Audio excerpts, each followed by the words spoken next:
After the war, I went back to New York. After the war, I went back to New York. I finished up my studies and I practiced law. I practiced law, Burr worked next door. Even though we started at the very same time, Alexander Hamilton began to climb. How to account for his rise to the top?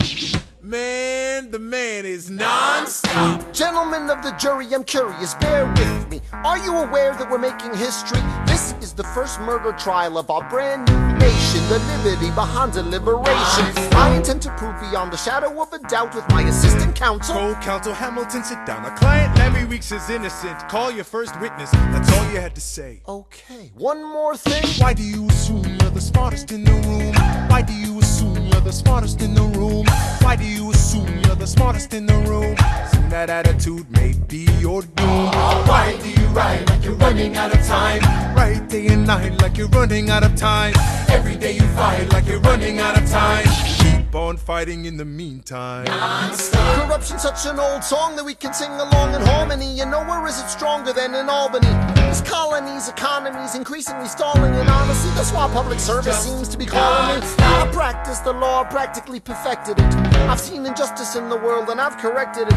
Now for a strong central democracy. If not, then I'll be Socrates throwing verbal rocks at these mediocrities. Hamilton at the Constitutional Convention. I was chosen for the Constitutional Convention. There is a New York junior delegate. Now what I'm gonna say may sound indelicate. Goes and proposes his own form of government. His own plan for a new form of government. Talks for 6 hours. The convention is listless. Bright young man. Yo, who the F is this? Why do you always say what you believe? Why do you always say what you believe? Every proclamation guarantees free ammunition for your enemies. Why do you write like it's going out of style? Write day and night like it's going out of style. Every day you fight like it's going out of style. Do what you do. Alexander? Aaron Burr, sir. Well, it's the middle of the night. Can we confer, sir? Is this a legal matter? Yes, and it's important to me. What do you need? Burr, you're a better lawyer than me. Okay. I know I talk too much. I'm abrasive. You're incredible in court. You're succinct, persuasive. My client needs a strong defense. You're the solution. Who's your client? The new U.S. Constitution? No. Hear me out. No way. A series of essays anonymously published defending the document to the public.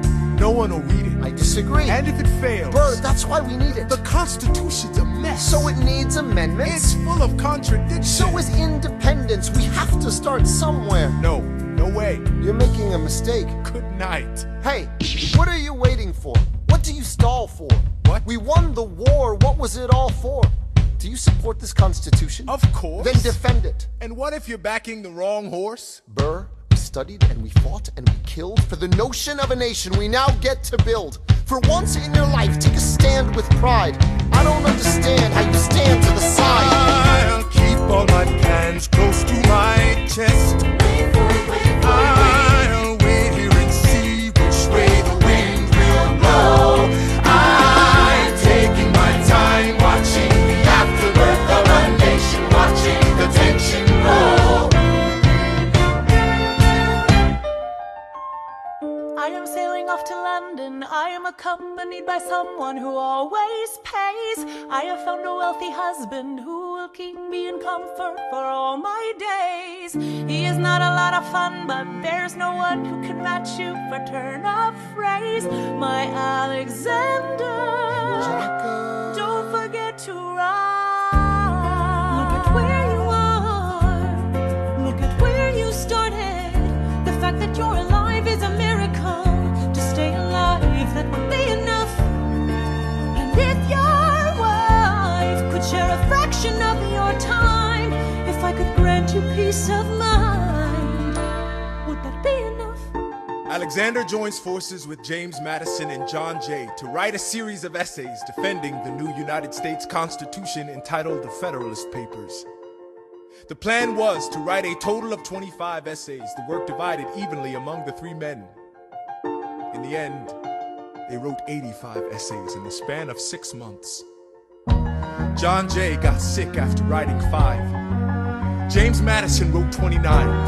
Hamilton wrote the other 51. How do you write like you're running out of time? Write day and night like you're running out of time. Every day you fight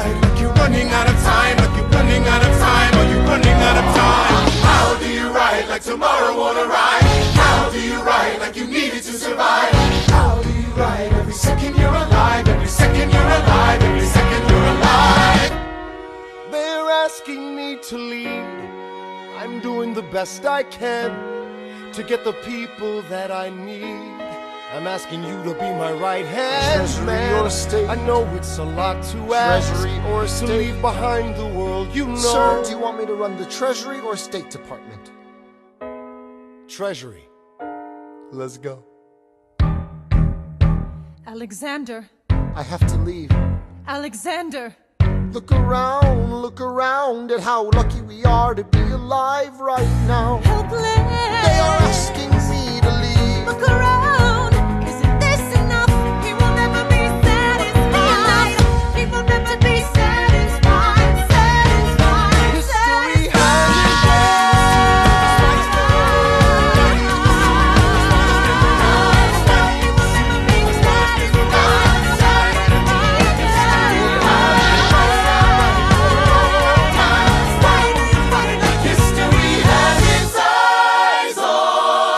I am not throwing away my shot.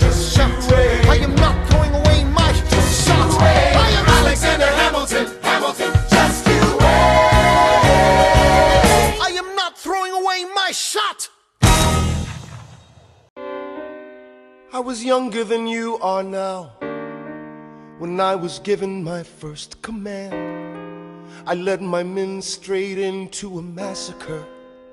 I witnessed their deaths firsthand. I made every mistake and felt the shame rise in me. And even now I lie awake, knowing history has its eyes on me.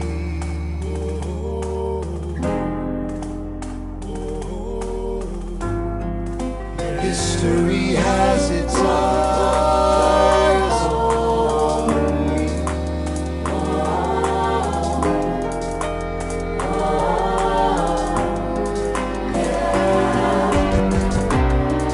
Let me tell you what I wish I'd known when I was young and dreamed of glory.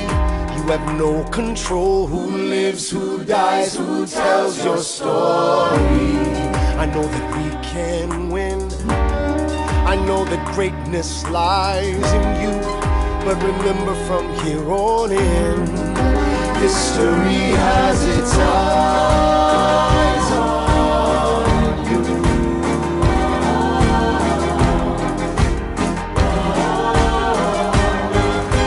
History has its eyes on you.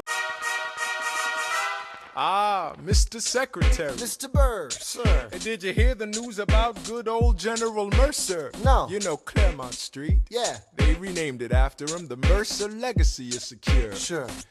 And all he had to do was die. Yeah, that's a lot less work. We ought to give it a try. Now, how you gonna get your debt plan through? I guess I'm gonna finally have to listen to you.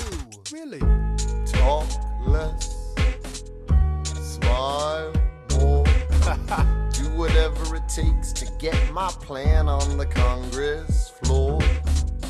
Now, Madison and Jefferson are merciless. Well, hate the sin, love the sinner. Hamilton. I'm sorry, Burr, I gotta go. But Decisions are happening over dinner. two Virginians and an immigrant walk into a room Diametrically opposed foes.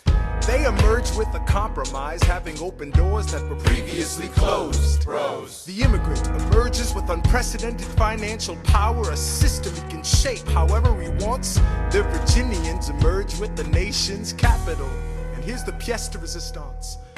No one else was in the room where it happened, the room where it happened, the room where it happened. No one else was in the room where it happened, the room where it happened, the room where it happened. No one really knows how the game is played, the art of the trade, how the sausage gets made. We just assume that it happens, but no one else is in the room where it happens. Thomas claims. Alexander was on Washington's doorstep one day in distress and disarray. Thomas claims. Alexander said, I've nowhere else to turn. and basically begged me to join the fray. Thomas claims. I approached Madison and said, I know you hate him, but let's hear what he has to say. Thomas claims. Well, I arranged the meeting. I arranged the menu, the venue, the seating. But no one else was in the room where it happened. The room where it happened. The room where it happened.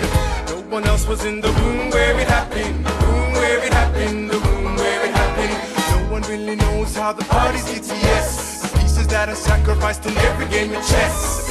We just assume that it happens, but no one else is in the room where it happens. Meanwhile, Madison is grappling with the fact that not every issue can be settled by committee. Meanwhile, Congress is fighting over where to put the Capitol. It isn't pretty. Then Jefferson approaches with the dinner and invite, and Madison responds with Virginian insight. Maybe we can solve one problem with another and win a victory for the Southerners. In other words, Ho, a quid pro quo. I suppose. Wouldn't you like to work a little closer to home? Actually, I would. Well, I propose the Potomac. And you'll provide him his votes. Well, we'll see how it goes. Let's go. No. What else was in the room where it happened? The room where it happened. The room where it happened. No one else was in the room where it happened. The room where it happened. The room where it happened. My God, And got to trust, but we never really know what got discussed.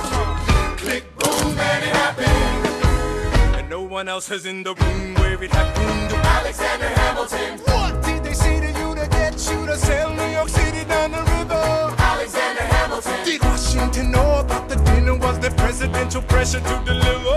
Alexander Hamilton. Or did you know even then it doesn't matter where you put the U.S. Capitol? Cause we'll have the banks, we're in the same spot. You got more than you gave. And I wanted what I got. When you got skin in the game, you stay in the game. But you don't get a win unless you play in the game. Oh, you get love for it, you get hate for it, you get nothing if you wait for it, wait for it, wait. God help and forgive me, I wanna build something that's gonna outlive me. What do you want, Bert? What do you want, Bert? If you stand for nothing, Bert, what do you fall for? I wanna be in the room where it happens, the room where it happens. I wanna be in the room where it happens, the room where it happens. I wanna be in the room where it happens. I wanna be in the room where it happens, the room where it happens. I wanna be in the room where it happens, the room where it happens. I wanna be in the room where it happens. I've got to be in the room where it happens. That big old room. The art of the compromise. Hold your nose and close your eyes. They're gonna lead us to save the day. We don't get a say in what they trade away. We dream of a brand new start. But we dream